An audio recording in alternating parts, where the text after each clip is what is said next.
Hi, I'm Andrew Keats from whatsupmag.com. Today I'm here with television, stage, and film actor Clarke Peters, whose new show Treme premieres Sunday, April 11th on HBO. So why don't you tell us a little bit about Treme? That's a good way to start. It's hard to do it in a little bit. I guess the most succinct way to describe it is that it's the reclamation of culture of New Orleans post-Katrina through the eyes of musicians and chefs. No, Treme is about people, about the culture. It's about the music. It's about it's not crime motivated or a socially analytical foray into local government, so forth and so on. But in its telling, in the telling of Treme, those issues, because it's David Simon, will be hit upon. You know, there's no way he's going to get away from his journalistic background. You know? But this is more about music. There's a lot of music in this. There's a lot of what the cuisine is like. You know, the business. This isn't Girls Gone Wild. You know, on Bourbon Street. You know, it's nothing like that. Your character is Mardi Gras Indian chief. Did you do any research into the background and the history of that culture? Most definitely. And now your question is going to be what? Well, it's not a culture that many people outside of New Orleans are too familiar with. I think that the reason why we don't know is because it hasn't really been explored outside of their culture. You know, now it'll be looked at or be scrutinized even more, hopefully because of Treme, but also because people are beginning to take note of New Orleans, you know, and actually how important it is to America, and that it's a crying shame that it hasn't bounced back the way that it has. I was doing an interview today with David Simon, and he said a very, very, very, very interesting thing, which I think encapsulates the culture, the people of New Orleans and what they're about, is that New Orleans is coming back with every musician that returns and every song that's sung and every plate of food that is cooked.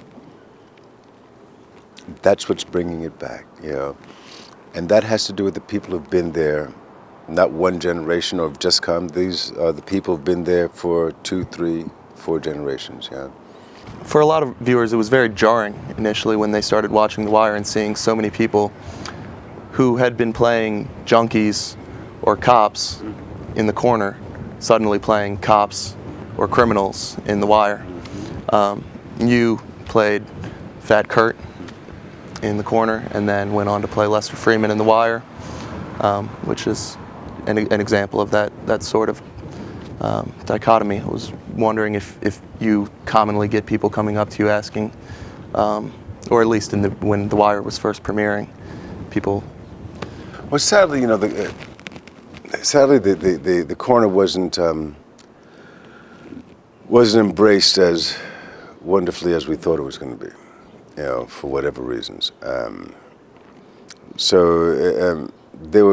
I didn't have a lot of those moments. I could probably count those moments on one hand. You know. The media has really altered our art and altered our craft, and thereby altering the business because people are typecasted. You know, Sam Jackson will always be, you know, somewhere along the line, a very angry black man. You know, Sam is not doing any restoration comedies, you know, but that doesn't mean he can't. You know, because he's a fine actor. And that's what actors do. We act. You know, this time it's a Mardi Gras Indian or a man who's come on back from Katrina. The art, our craft, you know, we have to hold on to these kind of things. You know, David in shining a light on New Orleans is shining a light on culture. and on how it manifests itself and how important it is, and how difficult it is to keep it moving, to keep nurturing it, to keep it growing, to keep it alive. I sort of feel like that as an actor. People say, I want to be a movie star. Be a movie star. Go do that. Go be a movie star. But that doesn't mean you're an actor. Go to the stage. Go onto the stage. If you want to act, go to the stage. People don't go to theaters. This is a dying craft because everyone looks at a little tiny screen and they think, well, that's who it is. No, that's not who it is. That person is an actor. Give that person something else to do. Put them on the stage. Get off your ass and go to a theater. Even if it's a local amateur theater, go to the theater. Get away from that fucking screen, and have that communication, because that's where the magic is. The magic is not in the music that has been manipulated for you to watch television. The magic is when the person is on stage and that vibration is true and you and the audience are being moved by that. That's an experience people don't have these days. That's a very necessary experience for your spirit, for your soul. You need to have that. You need to hear live music.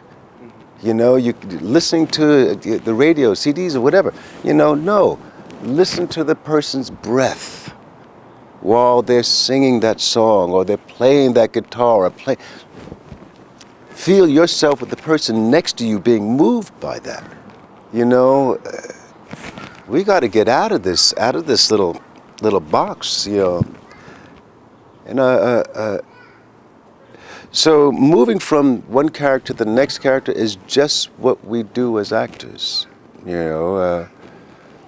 It's more, the difficulty for me has been moving from one medium to the next, moving from the stage to the theater. Moving from the stage to the screen. That's where the challenge has been more than anything else. Well, I want to thank you for taking the time to sit down with us today. Thank you, Andrew. Appreciate it. Yeah.